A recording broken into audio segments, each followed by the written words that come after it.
Hello! Today we're at Fotheringhay Castle, the birthplace of Richard III and the execution site of Mary, Queen of Scots, the most notorious execution of the Tudor period. Today all that remains is a mound, you can just about see it over there, and a part of the wall. A good few years after Mary's execution, probably a couple of centuries, the stones were actually repurposed from the castle to create St Mary's Church in Fotheringhay. Mary was actually executed by her cousin Elizabeth I, the daughter of the notorious King Henry VIII. So when Mary was executed, she was executed in the February the 8th. But it wasn't until the July of that year that Mary was then actually buried at Peterborough Cathedral. She was left inside a room within the castle walls for a good 5 months, decaying. After the removal of her innards, such as things like her organs and her intestines, she was obviously embalmed. But what's interesting is that her heart was actually buried within the grounds of Fotheringhay Castle, a location which today is unknown and has never actually been found. So Mary was then taken to Peterborough Cathedral in the cover of darkness so that it wasn't obvious, and buried within the cathedral. Good morning. Hi. Hello, you okay? Yeah, are you? Yeah, not too bad. Not much left, is there? No, not really. Well, being honest, everything that was taken from the castle was used over there, I think, in building the church, and also a few of the houses nearby. So yeah, it would have been absolutely massive though, wouldn't it, if you think about it? It would have done, yeah. There's only a tiny bit left. Tiny bit of masonry left. Which we will go over and have a look at in a moment.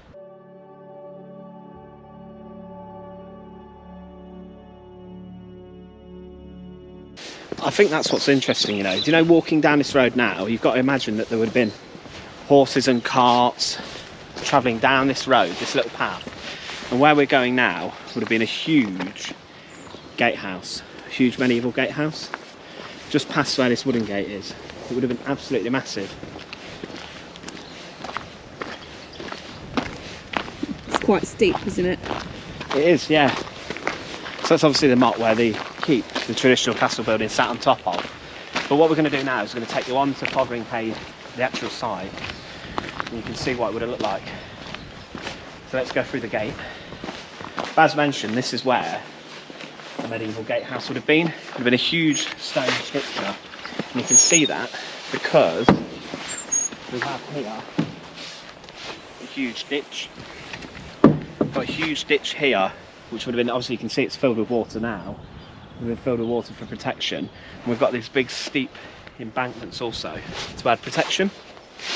So yeah, it would have been sort of an impenetrable fortress. The history of this place is, it actually was owned by Richard, the Duke of York, who began the whole of the Wars of the Roses, Richard Plantagenet, and he took up the Yorkist cause to fight against the Lancastrians to take the throne. And what colour was the Yorkist rose? White. White. One of life's questions: would you have been a Yorkist or a Lancastrian? I don't know really. It depends sort of on the earls and the barons of who owned your village and settlement, because whoever they supported you would then also support. So it didn't matter Not entirely if you sure. were next door to a Yorkist? I think where we're from would be Yorkist. Okay. I'm pretty sure it would be. But yeah, obviously living close to Fotheringhay would indicate you would be loyal to the Yorkist cause. So according to the little map in front of me, Mary Queen of Scots was executed in the Great Hall, which, corresponding to the map, would have been just in front of us, just over the brow of that little hill. Okay, so let's go and explore Fotheringhay Castle. If you just come with me a second, we have a little walk down here. Obviously in medieval times this would have been a Motte and Bailey castle, and there would have been a flying bridge, or a bridge connecting one outer gatehouse to another gatehouse over here, which would have been heavily guarded. We are now in the moat. Now the interesting thing about moats is most people think they were filled with water and they would look lovely and blue. However, they really weren't. It was where all the sewage from the main keep building over there They'd have been quite stinky. Would drain into, yeah. They wouldn't be really blue at all. They would be brown. There'd be dead animals which have been slaughtered behind us. For the soldiers based here, they'd be thrown in here as well. And it really wasn't a nice place to be. It was meant to be a place that would put people off basically trying to gain access into the main castle. But what's interesting here is we're stood in the moat. People threw waste and lots of other things inside the moat, so probably underneath our feet there could be coins, there could be any other artefacts belonging to a time when the castle was in operation. After Mary Queen of Scots' execution, this place sort of fell into disrepair and ruin basically. But yeah, that's the moat. We can see behind us we also have the motte, which is a motte of any castle, or the big hill where the castle and the keep sat on top of. You can see at Fotheringhay it is rather large, but if you think of a normal traditional castle, you'll see that it's actually small compared to places such as Windsor, Warwick, and lots of other places as well. But sat right on top of there would be the keep building. And talking about the history of Fotheringhay specifically, Richard III, the king who was killed at the Battle of Bosworth, whose death signalled the start of the Tudor era, was actually born in the keep up there at Fotheringhay. So a really historic site. So what we're going to do now is we're going to take you up the motte to where the keep or the castle building would be. You can see there's a few steps, but it is quite a steep place to be up. You can see at the side the banks are very, very steep, and that's to keep people out. So if there were guards at the top of the castle, they could fire arrows down and easily defeat anyone who made it past the moat. Should we go up? Lead the way. I will do.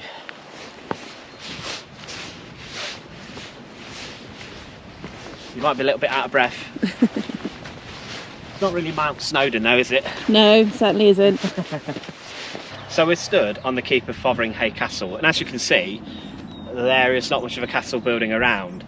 There's only a few things that are left, and all around on the floor, littered around the site, are little bits of rock that look a little bit like this here. Okay? And can you see that? That there is the original rock which was used on this site to build the castle. And if you have a little look at the colour, you can see it sort of matches the buildings that are around, and in particular the church. So when this place fell into ruin, rather than rebuild it because it was so expensive for the crown to do so, what they did is the locals used it to build their houses and also make repairs to the church. But you can see on top of the keep, this is where the main castle building was. If you think of a traditional castle, this is it. And you can see very little. It's also a very small mound to house a castle. But if we look, you can see little mounds like this. If we have a little look, you can see that I'm stood upon a mound. And this is where you would have towers, and underneath us would be the foundation stones for the keep and the tower. So yeah, that's where we are. And this is Fotheringhay's keep, and as you can see, there's not much. But if we look over here as well, you will see a tiny bit of masonry over here, down here. We'll also see the River Nen, or the River Nene, depending on how you pronounce it, which offered great defences for the castle. It's a bit of water, but also the river provided the castle with a way of getting resources brought from other towns and local settlements nearby. So yeah, that's the keep. And down here is the most interesting bit, and I think Skye will talk to you shortly about Mary Queen of Scots' execution. But down here, this is what's known as the bailey of a castle. So you have the motte, the hill, where we're currently stood on, and you have the bailey. Inside of the bailey, would there be an enclosure that runs all the way around to make sure it's private, secure and safe. But you'd also see many different buildings. You'd have kitchens, and kitchens were here to serve the king or whoever was staying at Fotheringhay. The kitchens would be kept separate from the Great Hall, not from the Great Hall, from the keep, in case there was a fire, so the whole of the castle wouldn't be destroyed by fire. It could be isolated down here. You would also find a chapel down there. There'd probably be also another chapel in here on the keep, but you'd also find the Great Hall. A Great Hall we would consider a place where you would see lots of frivolity, lots of dancing, lots of music, but it was a place which the Great Hall at Fotheringhay was marred by bloodshed, and in particular the execution of one Stuart monarch, and an execution that changed history forever. Right, so now we're heading down this really quite steep path from the moat towards the Bailey. And it was in the Bailey where all of the action happened, especially the execution of one Scottish monarch, or ex-Scottish monarch if you want to look at all the details, because she actually abdicated to her son. Now, Mary Queen of Scots was the cousin of Queen Elizabeth I, and it was because of multiple plots that happened whilst Mary was in captivity, almost 2 decades long, that the Babington plot occurred. And it was this Babington plot that basically, well, signed the death warrant in a sense, because Elizabeth feared for her life and the Catholics wanted to put a Catholic monarch back onto the throne. So Elizabeth, being Elizabeth, protecting her status, protecting her throne, signed the death warrant for Mary. And it was here, behind me, where the Great Hall would have been. And it was within the Great Hall that Mary, who was dressed in black velvet, actually lost her head. And it was quite brutal because it wasn't just one swing of the axe, it was 2. And even after the second swing, Mary's head still wasn't completely detached from her body. And the executioner had to use his axe to kind of saw through the sinew.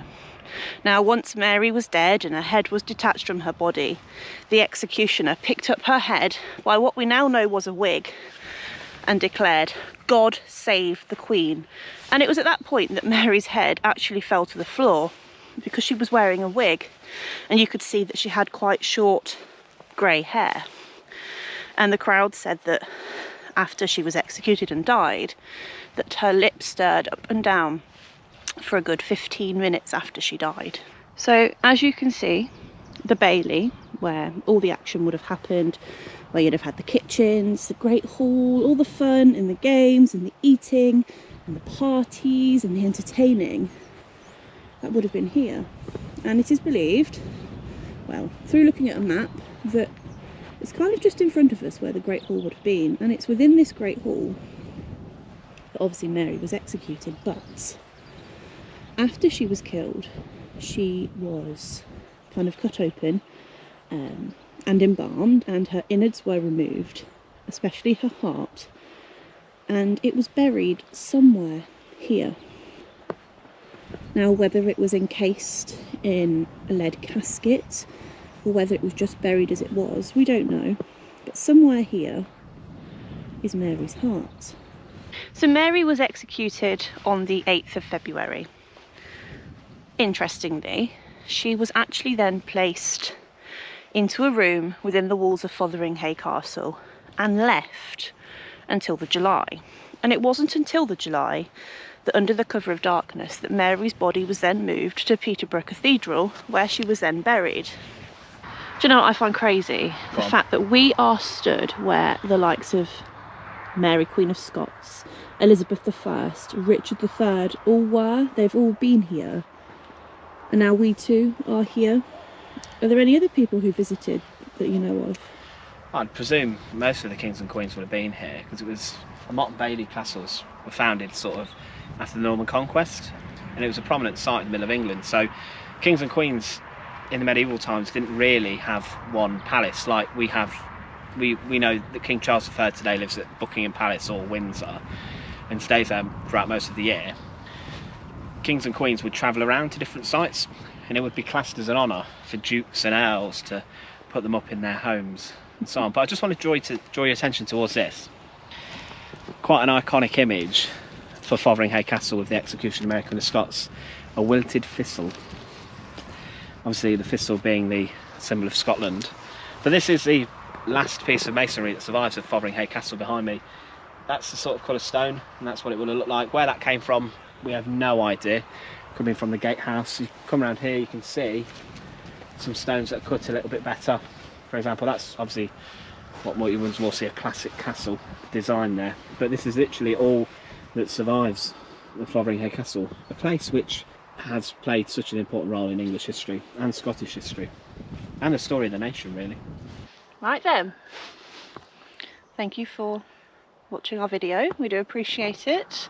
I hope you enjoyed this look around Fotheringhay Castle. If you do If you have got any recommendations on where we can visit and where we can bring you the story of a castle or any place in Britain or England, just comment down below and let us know, and we'll see what we can do. Yeah, if you live near a really fascinating castle that you're really interested in, just let us know about it, and you never know, we might come and give you a visit.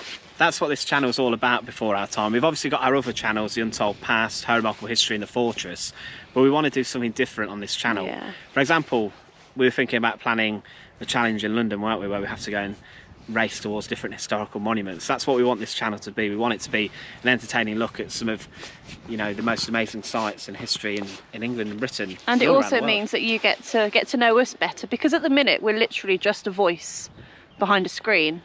Yeah, a rather boring voice for me, you know, as all the comments in my videos say, change the narrator and so on, but yeah. But now you've got two of us. Yeah. Thank you so much for watching. Thank As you. always, to support the channel, make sure you subscribe down below. It really does help. Thank you. Bye. Bye.